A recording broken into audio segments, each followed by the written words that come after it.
So, balik tayo dito sa 2 Samuel 16, 5-9. So, our lesson for this evening is about God pleaser, right? So, the text talks about here that King David arrived at Bahurim. So, to those who didn't know, there is a story behind that. So, David, sulod siya sa usa ka problema kung saan ang iyang mismong anak nga si Absalom is kipulihan siya sa pagkaari. So, we all know that David was a king, the chosen king of God. He was anointed by a prophet. And then, David was a warrior, di ba? Daghan og naangkon si David nga karangalan. But then, iyang family is na ay problem, no? Grabe di kayo, no? Nga, even the servant of God, the servant of Christ, pinaka the best si warrior, pinili, no? Ang nag-fought kang Goliath, but then there is an apan di ay gihapon. Kuanta, background check. Balikan nato ni nga story. Ako na lang mag-share sa inyo. Kay taas man gud siya from 2 Samuel chapter 5 to 3 until pataas. So kani siya nga story, ang pangutana diri nganong si David nilakaw or ni flee. Nganong naabot siya diri nga nagmeet sila ni Shimei, nga relative ni Saul.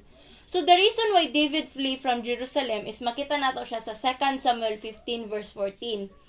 Ana diri we must get away at once if we want to escape from Absalom. Hurry or else he will soon be here and defeat us and kill everyone in the city. So tungod kay ang iyang mismong anak si Absalom i-conquer ang iyang pagkahari, pulihan siya. So syempre, patyon jud na sila. Patyon ang tanan nga naga-serve kang King David, gikan sa mga servants, gikan sa mga soldiers tanan. So ang nahitabo para walay gubot, wala niya gisuklan ang iyang anak, siya nalay ni adjust, siya nalay ni layo. Taas manggod kay ni siya nga story. So balik ta diri sa 2 Samuel 13 verse 28. There was a son named Absalom. And then naa siya half brother nga ang pangalan kay si Amnor. Tapos naa siya sister nga si Tamar. So di ba, si David has a concubines and has a wives. Kung sa ato karon nga generation, ang bana og asawa isa-isa ra. Pero sa late or before nga generation, before Christ exists, daghan kay sila asawa, daghan kay sila og nga kabit, no? And it was normal sa ilaha. So ang nahitabo daghang anak si David, and isa na diri si Absalom og si Amnor. So kini si Amnor, way back in the chapter 13, nagustuhan niya igsuo ni Absalom, which is si Tamar. Tungod kay gusto niya si Tamar, nagpasakit-sakit siya kay para makauban niya si Tamar. Kay syempre pag masakit siya, ihatag man sa iyang papa ang iyang gusto. So to make the story short, kato si Tamar nga igsuon ni Absalom iyang naangkon. Pero not in the way nga nagka in a relationship sila. In a way nga gipugos siya. Mao to nga ang nahitabo ni adto ang iyang amahan nga si David, ana siya nga, "Nak, may gusto nimo para mawad-an nimong sakit." Ana pud na si Amnor nga, "Ihatag sa ko atong igsuon ni Absalom, si Tamar. Siya ang paasikasuha sa kuha. Siya ang paalagaa sa kuha." So, syempre, as a father, wala lang siya pakialam. Basta, maayo lang iyang anak. Gitawag niya si Tamar, nga sister ni Absalom, and then gihatag niya digtua. Uy, alagai sa digtua si Amnor, be. Unya, ang kana si Amnor, ang mga anak ni David, naman nilahi-lahi nga balay, kay dato man si David, kay hari lagi. Oto, to make the story short, na si Tamar. Gialagaan na niya si Amnor. Ang nahitabuan na, gipalakaw ni Amnor ang mga servants, sila na lang duha ni Tamar. Iyang puwersa si Tamar. And syempre, unsay kusog sa babae. Fast forward, na-rape si Tamar. Literally, na-adjay word nga rape, pagbasa na ako sa Bible. Then, hilak-hilak si Tamar. Syempre, dili ko niya gusto. Muto nga, nahibalaan ni Absalom. Tagot si Absalom. Patay niya si Amnor, nga anak ni David. Nagpalayo siya sa iyang papa, kasi syempre, porsusong igsuon niya, iyang napatay. And mo na nga si David was in brokenness. Grabe kaayo ka broken si David, but sa point nga, tulala na lang siya. Kasi ang iyang mga anak, wala sa iyaha. Hitabo, gipabalik niya si Absalom, gitawag niya si Absalom through the life of Joab. Nagbuhat og plan si Joab. Absalom di ay, wala pa din nahuman sa iyahang revenge. Giapil pa niya ang iyang papang si David. Diba? So if you were David, you were the father of Absalom, what will you do? Di ba as a father, miskan dagag sala ang imong anak, dili nimo na kayang patyon? Di ba as a father, miskan dagan na siyang nabuhat, di pa? Ubay. So that's the reason why King David flee from Jerusalem. Mas gipili niya nga magpakalayo. Iyang paglakaw, na-meet niya si Shimei. So in this topic, we talk about God pleaser, no? Para masabtan nato unsa jud buot pasabutan ning topic nga ginastorya nato karon ba. As he faced Shimei, mo na tong ginatunglo na siya ni Shimei. Da gabaan. Ikaw ang hari pero karon ikaw dili na ka hari. Da laya sa iyahang kingdom gabaan nimo magugikuha kang Saul ang iyaha. Si David ba ang nipuli ka Saul? Mo to nahitabo nga gi-curse niya si David. Iya ka pa yung gilabayag bato. If we were in the situation of David, that's the question. Will we do the same thing nga gibuhat ni Abishai? Ana si Abishai nga, Your Majesty, why do you let this dog curse you? Let me go over there and cut off his head. Sa tuwa karon mga chosen people of God, if someone talks to us negatively, di ba ang atong response is negative, sad? But what is the response of David in this passage sa 2 Samuel 16 verse 10 to 14? Diba na siya diriya? If he curses me because the Lord told him to, who has the right to ask why he does it? Imagine, kung kita guro na akang David nga situation, makaingon guro ta nga, ay buang ka ha? Sumbagay ta, diba? And ang Bible nag-ingon, wala lang siya ginstoryahan lag negative. Diba gilabayan siya bato? Siguro, lami na jud kay nasumbagon ba kay, ha? Kung sa storya gani masakitan ta, how much more nga labayon tag bato. Di ba? But then, unsay response ni David? If he curses me because the Lord told him to, who has the right to ask why he does it? Kung ang Ginoo mo'y nagsugo sa iya nga tunglohon ko, kinsa may makabuot sa pag-undang sa iya sa pagtunglo. So that's the reason why this evening mga people, kita tanan ginatudloan nga bahalag dauton ka sa tao, importante dili ka dautan atubangan sa Ginoo, no? That's the very important thing. Kasi if you look in this kind of topic, si David walay nabuhat nga mali. Kasi David was chosen by God to become king. Yes, gipulihan niya si Saul, but then Saul was neglected by God because of his sin. That's why David was chosen to become a king. And then after palaya siya tungod kay pulihan siya ni Absalom. But then unsa ang kasing-kasing ni David? Diba ang kasing-kasing ni David is nagalantaw lang siya sa unsay iingon sa Ginoo kaysa sa ingon sa tao. So, in our life as a leader, sa atong pagkinabuhi as a Christian or sa atong everyday situation, someone will say to us, uy, buta na example na to ha, leader ta. Uy, anong may mo maka-leader nga, you don't have the ability and skills, no? I don't think you're worth it of that kind of position. What will you do? What is your response to that? Diba sakit? No, sakit no? Sakit, oy! It is normal. How much more Jesus Christ? Si Jesus Christ, grabe, leader na siya. Hari na siya.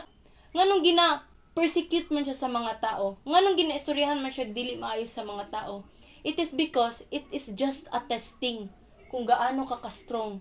Because you cannot lead a people kung ikaw mismo weak. How can you become a leader if you are weak? That's why tonight, ginatudluan ta sa Ginoo to become a God pleaser. Just like this, I am the one who is leading you. Example na nato, what if makita na nako nga duha rami? What if makita na ko nga ako na lang isa? Will I stop sharing the gospel? Will I stop preaching the word of God?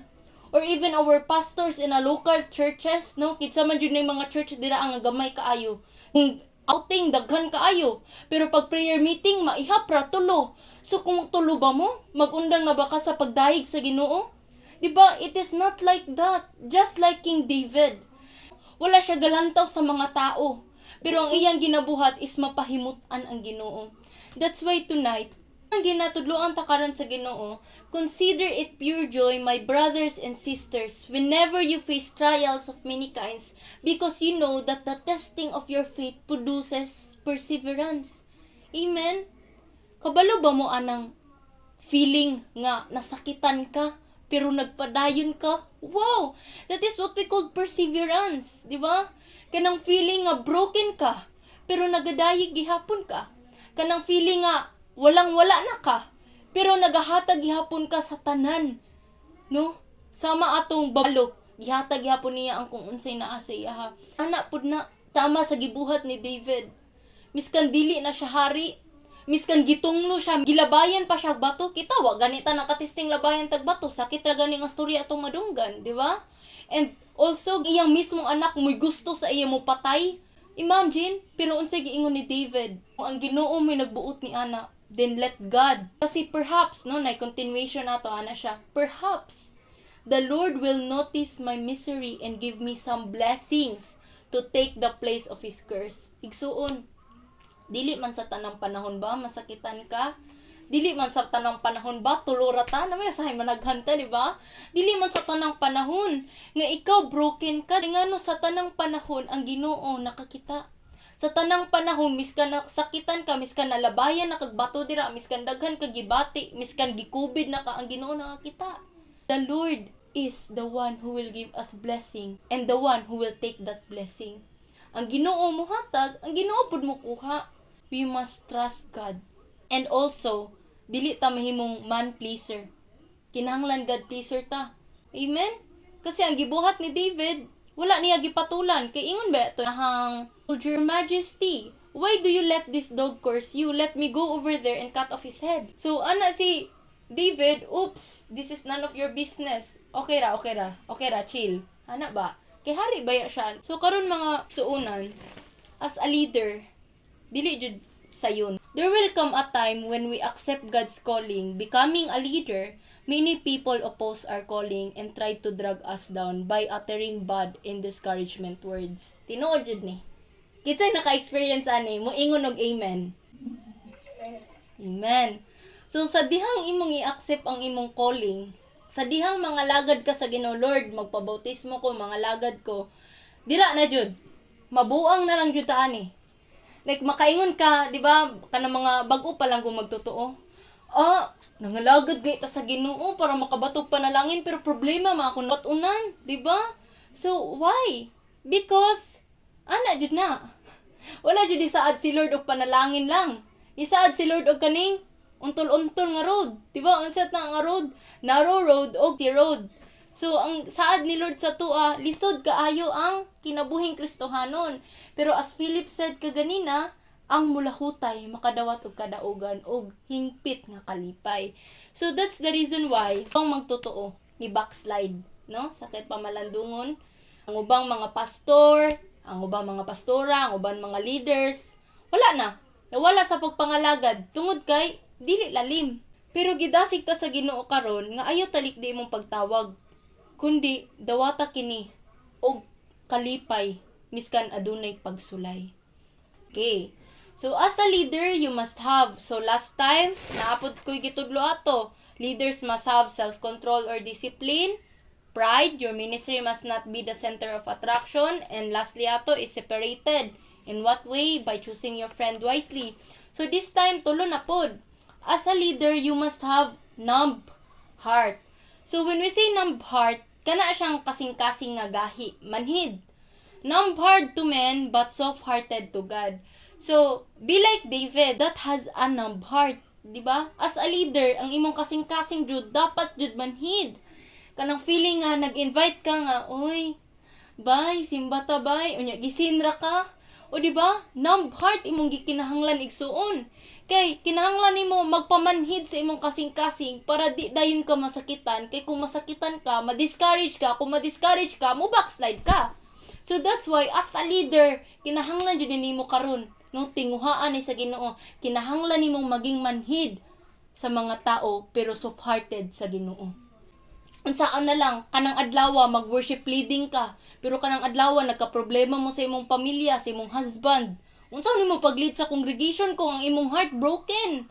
You need to have a numb heart. Self-denial. Deny na pud mo imong emotions. And mo tong second one, patience. Kinahanglan jud ni ang patience. Praise God, no? Example na to si David ha. Si Abishai, anak siya nga, man king, sulungon na nato ni. So, restorya siya, buang daw ka, tunglohon kanina niya, hari baya ka, unsa man, na ako sandata.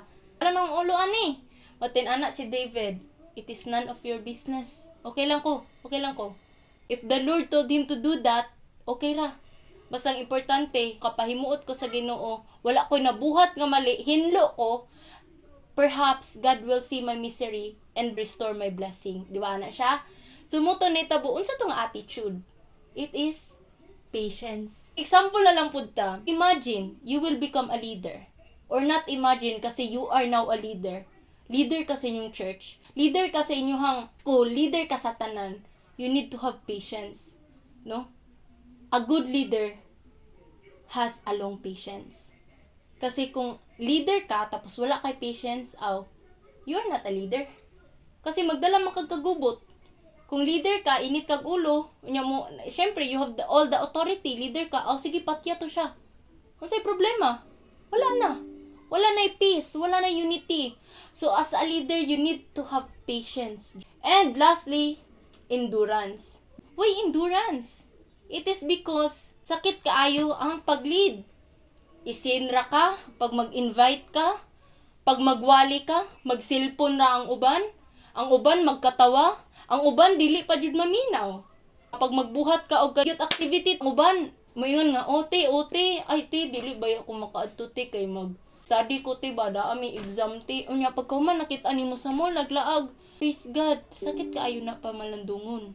Pero as a leader, you must have endurance. Just like Jesus. No? Si Jesus, siya ang atong example. Siya ang the great leader and the leader of all. Kasi si Jesus, sige lead sa atua, unya kita, gahig ulo. But then, unsa gibuhat ni Jesus, gipatay bata niya diretso, madining bataa di ay gahi, madining ulo, ay wala na eh. Exit, next na pod, next leader na pod, next chosen na pod. Wala. God is patient. God endure the hurtings. Diba? Sakit kaayos na sa Ginoo every time mo gina-neglect na to yung word. But then, God endure because of love. And that's the reason why, James 1 verse 12, blessed are those who endure when they are tested. When they pass the test, they will receive the crown of life that God has promised to those who love Him. Praise God. Naka-underline jud ang word nga promise. You know what, church? You know what, young people? You know what, next leaders? Kini nga pulong sa tuwa karon is very powerful. Blessed are those who endure when they are tested. Kinsa bagoy ganahan mo endure kung gitistingan ka? Di ikaw daw. Kinsa bagoy ganahan magpadayon kung ikapila ka na dagma? Kinsa pa ba'y ganahan mo dagan anak kung sige kag kasamad? Wala na, sakit na kayo. But then, blessed are those who endure when they are tested. Kanang feeling nga gisulayan ka sa imong pagtuo, kanang feeling nga nasakitan na kay kapag ayo, pero nagpadayon ka, nilahutay ka, and then you will receive the crown of life that God has promised to those who love Him. So again, gi-remind na punta karon ni Lord, nak, wa jud ko nagsaad nga way pagsulay, pero nagsaad ko nga pag imuha nang malampasan, nilahutay ka, panalangin mamaimuha. No? Wa jud nagsaad sa Ginoo. Kasi even Jesus, anak na sa Ginoo, hari sa tanang hari, Diyos sa tanang Diyos, nagsuffer man gani. Kita na ba kaha nga trapo lang? Kita na ba kaha nga ants lang sa mata sa Ginoo? So that's why endurance. The secret key to endure is to love God. Ang secret ra jud igsoon is gugma. Gugma. Ngano man? Kasi kung nahigugma man gud ka, ibutang na lang nato sa tong magpapaha. Miskan wala na'y kwarta, pero sila gihapon. Miskan nagkagubot na, hala sila gihapon. Kasi it's a commitment and there is a love to one another. Diba? If you have love to that person, you will do everything. Ang kinsa may na mga gihigugma dira, kung love nimo sa katao, buhaton nimong tanan, grabe jud kay kadasig ka ng feeling nga kun wala kay pambaon na laging ihatag. Ginanapod na sa paghigugma sa Ginoo. Ang sikreto nga mulahutay ka is ang gugma. Though masakitan ka, pero tungod kay gigugma nimo siya, magpadayon ka. So that's why, as I end, mo niyang ako igabilin sa inyong tanan. So be a God pleaser, not a man pleaser, because God can turn your ups into down if you become a hypocrite Christian. Kasi ang nahitabo man gud ani, the continuation of the story after ni Shimei og ni David nagkaginato, end of the story, si David nabalik ra pud sa iyang kingdom and nagkasalubong na naman sila ni Shimei, and what did Shimei did is that nagsorry siya kang David, niluhod siya, nihilak siya, ug si David gipasaylo niya. So what's the lesson, no? The lesson is that if you please the man without pleasing God, pildido jud ta. Ang atong kinabuhi, puro raman pagpakaurang ingnon, na tanan nga pagpakaurang ingnon, it will fade. Diba? Ma-fade na siya tanan. Kasi God will turn your ups into down if you become a hypocrite Christian. But then si David, wala man siya naginana. Nagpakatotoo man jud siya. Ang Ginoo man niyang gipahimutan, dili ang tao. Then, nahitabo, David, gibalik sa iyahang kingdom, o si Shimei mo napakaulawan. That's the goodness of the living God. Na kung kinsa man ang mga tao sa imuha nga nagaingon nga, huy, dili good ka deserve nga mahimong leader.